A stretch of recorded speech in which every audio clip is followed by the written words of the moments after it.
El aspecto subjetivo, ¿quién debe pagar el impuesto?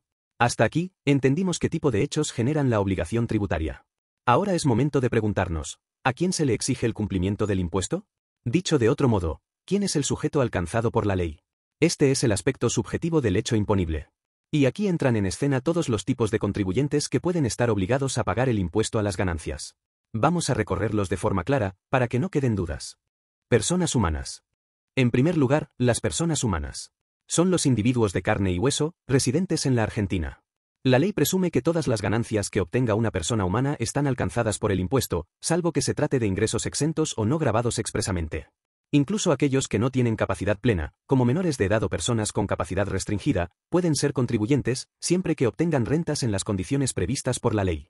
En estos casos, la obligación de cumplir con el tributo recae en sus representantes legales o en las personas que administren sus bienes. Por ejemplo, los padres de un menor o los curadores designados judicialmente. Una pregunta frecuente es, ¿toda persona humana está obligada a presentar su declaración jurada? La respuesta es no. Si el único ingreso que tiene una persona proviene de un empleo en relación de dependencia y el impuesto ya fue retenido en su totalidad por el empleador, no necesita presentar declaración. Lo mismo ocurre si la totalidad de las rentas que percibe están sujetas a retenciones definitivas. Por otro lado, si la persona recibe rentas de diversas fuentes o ingresos no sujetos a retención, como alquileres o dividendos, entonces sí deberá declarar sus ganancias y determinar el impuesto a ingresar. La sociedad conyugal y los menores de edad. En los casos en los que una persona está casada o en convivencia y se genera lo que el Código Civil y Comercial llama sociedad conyugal, la ley establece reglas sobre cómo se atribuyen las ganancias. Cada cónyuge declara las rentas provenientes de sus propias actividades y bienes.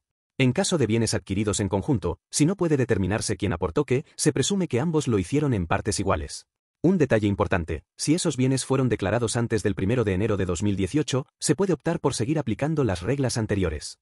Es una disposición transitoria, pensada para respetar situaciones patrimoniales ya consolidadas. Respecto a los menores de edad, el Código Civil y Comercial establece que son sus padres quienes administran sus bienes, salvo disposición judicial o pacto entre progenitores. Sin embargo, el menor, aunque no administre directamente su patrimonio, es el verdadero contribuyente. Quien ejerce la administración deberá cumplir con las obligaciones fiscales en nombre del menor, actuando como responsable por deuda ajena. La ley tributaria y su reglamento son claros en esto. Sucesiones indivisas. Ahora hablemos de un sujeto muy particular, la sucesión indivisa. Este ente nace cuando una persona fallece y sus bienes todavía no han sido repartidos entre los herederos. Durante ese periodo, la sucesión indivisa es considerada un sujeto autónomo y debe tributar por las ganancias que generen los bienes heredados. El ciclo de vida fiscal de una sucesión tiene varias etapas. Primero, desde el fallecimiento hasta la fecha en que se dicta la declaratoria de herederos, o se aprueba el testamento, tributa como una unidad independiente. Luego, cuando ya se conocen los herederos, las rentas se atribuyen proporcionalmente a cada uno, según los derechos hereditarios que les correspondan. Y, finalmente, cuando se realiza la partición definitiva de bienes, cada heredero empieza a declarar las ganancias que le genera lo que recibió. Esta transición fiscal puede durar meses, incluso años, dependiendo de cómo avance el proceso sucesorio. Personas jurídicas y empresas.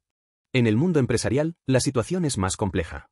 Existen dos grandes grupos de sujetos, por un lado, las sociedades de capital, y por otro, las demás sociedades y explotaciones unipersonales. Las sociedades de capital, como las sociedades anónimas, las de responsabilidad limitada o los fideicomisos financieros, son contribuyentes plenos. Es decir, actúan como sujeto pasivo del impuesto y pagan directamente por las ganancias que obtienen. En cambio, otras sociedades, como las de profesionales o las explotaciones unipersonales, solo determinan el resultado fiscal, pero no tributan directamente. ¿Por qué? Porque ese resultado se le transfiere a sus socios o titulares, quienes lo declaran en sus propias declaraciones juradas. Este mecanismo se conoce como atribución directa de resultados. En estos casos, la sociedad actúa como una especie de intermediaria entre la actividad y el contribuyente real. Contribuyentes del exterior. Finalmente, encontramos a los llamados beneficiarios del exterior. Se trata de personas o entidades que no residen en Argentina, pero que obtienen ingresos de fuente argentina.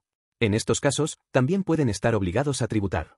Lo importante no es dónde viven o tienen su sede, sino de dónde provienen sus ganancias. Si las rentas se originan en Argentina, por ejemplo, por alquileres, regalías o intereses, deben tributar por ellas, normalmente a través de un sistema de retenciones. La ley prevé reglas específicas para este tipo de sujetos, incluyendo presunciones de ganancias y alícuotas particulares, que veremos con mayor detalle más adelante.